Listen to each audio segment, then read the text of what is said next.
guys, Bug Out back here. I know I've had kind of an internet hiatus, and I just kind of needed to, there's a lot of shit going on. It's been a hell of a year, and just kind of need to get my head straight and kind of take some me time. But I appreciate all my friends, all my family, all my fans that have helped me out through this hard time. I want to honestly give a huge shout out to one of my friends. He doesn't like me to tag him in anything, so I can't actually say his name or anything. But honestly, he's been a huge help in this whole process. He's actually the one who bought me the camera that I'm using right now, since my now ex decided to take the prior camera that I had to record my videos. So again, really sucks that I can't say his name or tag him in videos. He just doesn't like that, so I'm going to respect that. But it definitely means a lot, his help, as well as my other friends that have helped me through the transition. So I just kind of wanted to give a shout out there. That being said, while I was kind of going through everything, and a lot of questions that I get or that I just hear about in general conversation, whether it's joking or serious, everyone's been talking about Ebola, right? We've been hearing it on the news. I'm sure you've had maybe joking or serious conversations about it.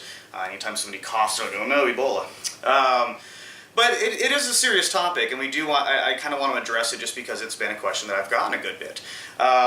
So as far as Ebola, we want to kind of know what it is, how to look out for it, how to prepare for it, and how to prevent it, right? So as far as Ebola and how you actually contract it and get contaminated, it's really going to be through human bodily fluids, getting in contact with that. So we're talking blood, spit, vomit, some rare cases, sexual fluids. It's not an STD, but it can still, it can be contracted that way. So basically just try to avoid swapping bodily fluids. Don't make out with somebody if they have Ebola, right? And if you're a cannibal, you might have to cut that shit out for a little bit. Just saying. Also, objects like needles or syringes, obviously if those have been contaminated, you want to avoid those. I say these things and it sounds kind of like a duh, but if you're a healthcare professional, you might not have much of a choice, right? So you just want to make sure you're being as careful as possible around that. And I want to make clear that Ebola is not just arbitrarily spread through like water or the air. Although obviously if somebody was contaminated and got their bodily fluids in water, obviously that water can be contaminated, but it's not something where just running water out of the stream or whatever is going to give you Ebola. You're not going to be walking down the street and just in the air and get Ebola, okay? It's through human bodily fluids.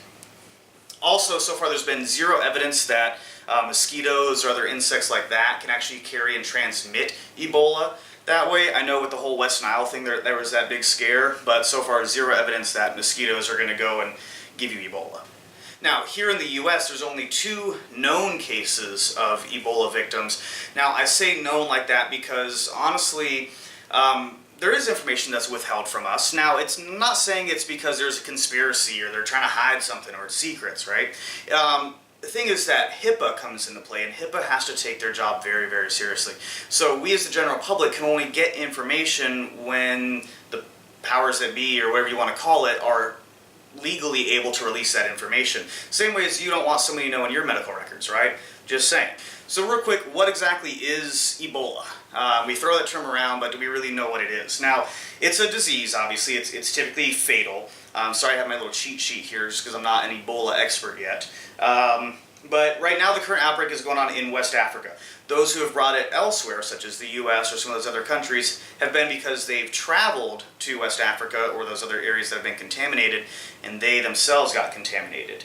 As far as how the disease is, it's very similar to certain aspects of like malaria and typhoid, if I'm pronouncing that correctly, also in West Africa. So your common symptoms are going to be like with a really high fever, usually like 101.5 or higher, talking severe muscle pain, diarrhea, even unexplained hemorrhaging. Those are all typically signs of Ebola. Now, the actual incubation process, or the time that it takes for Ebola to manufacture in your body, that's horrible verbiage, it can be anywhere between 2 to like 21 days. I mean, it's a crazy number. Quite a span there. Now, actual skin contact itself, technically, that can transmit the disease, but the typical aspect of how that happens, it has actually been from those who have handled dead bodies, the deceased victims of Ebola. There are certain ways in West Africa that they take care of the deceased that's a little bit different than how we take care of them here in the States. and it puts those healthcare professionals at a higher risk. In fact, out of the number of Ebola victims, the actual deaths, over 400 of those have been just from healthcare professionals who have been putting their life on the line trying to help the victims of the disease or help with processing the deceased.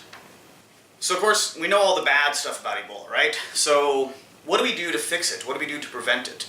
I mean, right now, there is actually an experimental process going on called ZMAP. It's being developed by a company called MAP Biopharmaceutical Incorporated.